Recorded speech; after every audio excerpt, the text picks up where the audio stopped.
জাতীয় নির্বাচনের প্রস্তুতির শেষ ধাপে গণভোট নিয়ে সিদ্ধান্তের অপেক্ষায় ইসি। বিস্তারিত সংবাদ।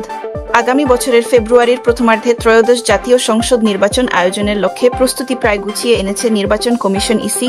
চলতি মাসের মধ্যে প্রাক প্রস্তুতি শেষ করে ডিসেম্বরের প্রথম সপ্তাহে নির্বাচনের তফসিল ঘোষণা করার চিন্তা আছে কমিশনের। তবে গণভোটের বিষয়ে এখনও আনুষ্ঠানিক প্রস্তুতি নেওয়া শুরু করেনি সাংবিধানিক এই সংস্থা।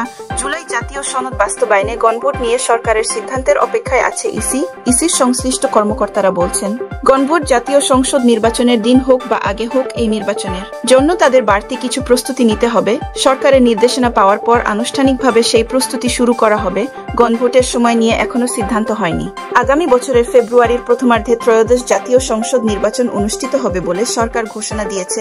ইসি সূত্র জানায়, ফেব্রুয়ারির প্রথম সপ্তাহে জাতীয় নির্বাচন আয়োজন করার প্রস্তুতি নেওয়া হচ্ছে। গণভোটের বিষয়ে সরকার যে সিদ্ধান্ত দেবে, ইসি সেভাবে তা বাস্তবায়ন করবে। রাজনৈতিক মতবিরোধ থাকায় গণভোটের সময় নিয়ে নিজ থেকে ইসি কিছু বলতে চায় না।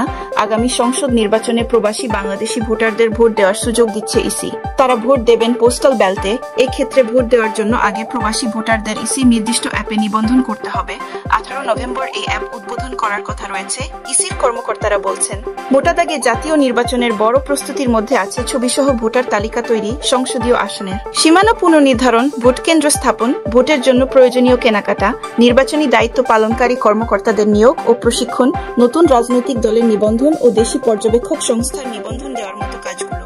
এর মধ্যে বেশ কিছু প্রস্তুতি নির্বাচনের তফসিল ঘোষণার আগে শেষ করতে হয়। এ ধরনের প্রস্তুতিমূলক কাজগুলো প্রায় শেষ পর্যায়ে।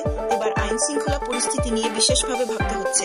ইতিমধ্যে আইন শৃঙ্খলা রক্ষাকারী বিভিন্ন বাহিনী ও সংস্থার মধ্যতন কর্মকর্তাদের সঙ্গে এক দফা বৈঠক করেছে ইসি। তফসিল ঘোষণার পর আরও বৈঠক করা হবে। ভোটের সময় আইন শৃঙ্খলা সংক্রান্ত বিষয়ে সরকারও ইতিমধ্যে প্রস্তুতিমূলক কার্যক্রম শুরু করেছে।